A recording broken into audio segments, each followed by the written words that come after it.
Hey everyone, welcome back to Smart. I'm your host, Augustia. I'm really so glad you're here with me today. So we are diving into something pretty fascinating. It's a concept called reverse thinking, and honestly, it's like a secret weapon for making money that other people are just leaving on the table. I actually stumbled across this idea while I was reading about Charlie Munger. You know, the brilliant investors who just passed away. And what a legend, right? Here's the thing. His approach to thinking was actually his second most important life principle. And you may wonder, okay, Axias, what was the number one principle for him? Well, it's pretty simple. Never stop learning. Just keep this curiosity alive, you know? Now I'm very sure most of you are nodding along with this principle.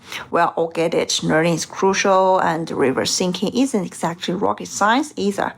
But here's where it gets interesting. How do you actually use it to make real money? So let me give you some examples that blow your mind. Imagine this. You are a student cramming for exams, and you already worked through all your practice problems. That's normal approach, what I call forward thinking. It's pretty straightforward with multiple choice questions, and you just pick the right answer. Boom, down, and how most people roll.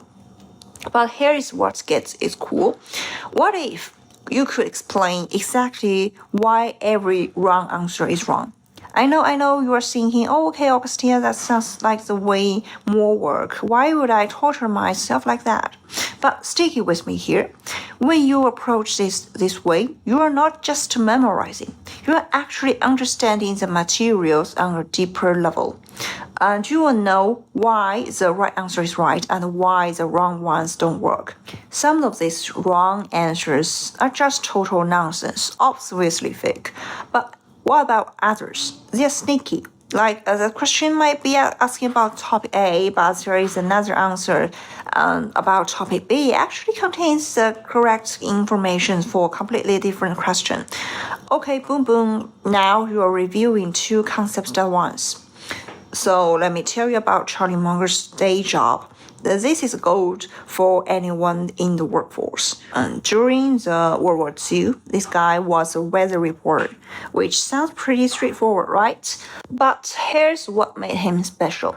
His job was to give pilots the weather forecast they needed to fly safely. Let's say avoiding storms, navigating around the cloud, or maybe stretching out some terrain maps, basically everything they need just to get from point A to point B and back home again, especially when they weren't dealing with enemy fires. Now, here is where Munger's genius kicks in. Instead of just telling pilots where the weather was good for flying, he also mapped out every single place where the things could go sideways. Like, here, this is the area that's gonna have thunderstorm between 2 to 4 p.m. Or watch out for blizzard over here during this time. And get this, he didn't just think about what was happening up in the air. Planes also need to take off and land, right? So he includes notes like, this runway might have some slide, or don't even just think about landing here during this weather. And this is reverse thinking in action. Folks, some people call it contrarian thinking, but whatever you want to call it, it works. The result? His weather forecasts were incredibly comprehensive. He could tell you exactly why you should take route A instead of route B, and why you should absolutely avoid route C and D. From a professional standpoint, this made him an exceptional weather forecaster because he would consider every single angle, the good, the bad, and the plain ones. And now, if you are in a super technical field like Munger was, you can literally copy-paste this approach. But what if you are doing something more, let's say, people-focused business? Let's say you are a business owner about pitch to investors, or maybe you are just heading into the job interview. First thing first, get critical clear on your goal. Are you trying to secure funding? Are you trying to absolute wow these interviewers and get them to offer you the job on the spot? Even if you can brainstorm every single possible way things could go wrong. You can't guarantee success, but you can definitely stack the odds in your favor. Same deal with interviews. Think about it. What are all the ways you could step on these interviewers' landmines? If you can anticipate all the pitfalls that avoid them, your chances of landing that job just shot through the roof. I'm not gonna pretend the luck and timing don't matter. They absolutely do. But if you can objectively improve the odds of winning, so why wouldn't you? Here's another thing. We learn so much from failure, right? And the reverse thinking gets even more powerful when you don't just think about these scenarios in your head. You've got to run some situations. When you actually practice these situations, you will discover stuff you never would have thought, and things that could totally throw you off during this real deal. This is why both pre-work and post-games analysis are so crucial. Think about mock exams, and every student knows this drill. And before any major test, final, SAS, whatever you are doing practice run, right? If you are in a high school with these super strict schedules, you might have a mini test every few days, bigger test weekly, plus monthly exams, and then the first, second, third mock exams. It feels like overkill, but there is a method to this madness. These mock exams aren't just testing your knowledge. They are showing you all the little things you might overlook when the pressure's on. Like, did you bring enough pencils? Do you know the test procedures like the back of your hand? If you are a slow test taker, should you budget the extra times to fill in that answer sheet?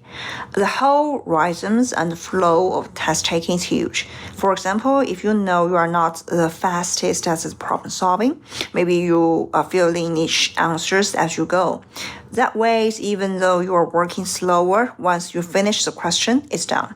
You are not second guessing yourself. This approach guarantees that all your hard work actually makes it down to the answer sheets and affects your final score. And on the flip side, if you are a speed demon with problem solving, maybe you need to save 20 minutes extra at the end to review anything and fill in your answer sheet. You've got the options. So once you've got the hang of the reverse thinking, here's the advanced version. Mental simulation before the big event. And this is where you might discover the things you never even knew you didn't know. And when you think about those in your prep work, your success rate will increase. I learned about the simulation techniques from just an animation, and the character who's supposed to be like the genius strategist. In one of the major battle arcs before going to the combat, this guy says he mentally simulates every battle at least 10 times before it really happens. He's thinking through the strategy, considering how the enemy might respond and what could go wrong, everything. And just imagine if you treat every important exam, job interviews, or the business negotiation like a battle and run it through your head 10 times. Think about every mistake you might make and how the other persons might react, or what their facial expressions might tell you, and what their concerns could be. If you simulate the whole thing 10 times, how could you possibly not succeed? Your odds just got so much better. So I think this is seriously worth considering for all of us. Now some of you might wonder, hey Oxia, isn't this just critical thinking with a fancy name? That's a great question, and I want to clear this up. In Chinese, the word we use for critic has a slight different than the critical thinking in English. In Chinese, when we say critic, it kind of implies that you are looking for flaws. Like you're trying to tear something down. Some people who haven't really studied this might think the goal just to nitpick everything. But that's not what we're talking about here. In English, critical thinking means looking something objectively and calmly, which in both pros and cons is not just about being negative or destructive. So reverse thinking is different. It's literally about flipping your perspective. It doesn't mean doing the opposite of something or reversing the order of steps. Critical thinking is more about analyzing something that's already happened. What works, what didn't, pros and cons. These are really two different approaches from two different angles. Alright, that's a wrap on today's deep dive into reverse thinking. I really hope this episode gives you the whole new toolkit for approaching challenges in your life. I want you to take this methodology and run with it.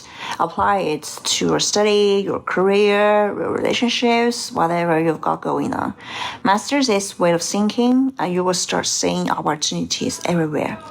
And if this episode adds values to your day, do me a huge favor.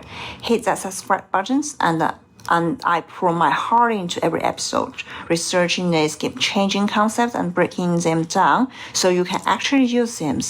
And when you subscribe, you're not just supporting the show, you are joining a community of people who are serious about leveling up their thinking and results.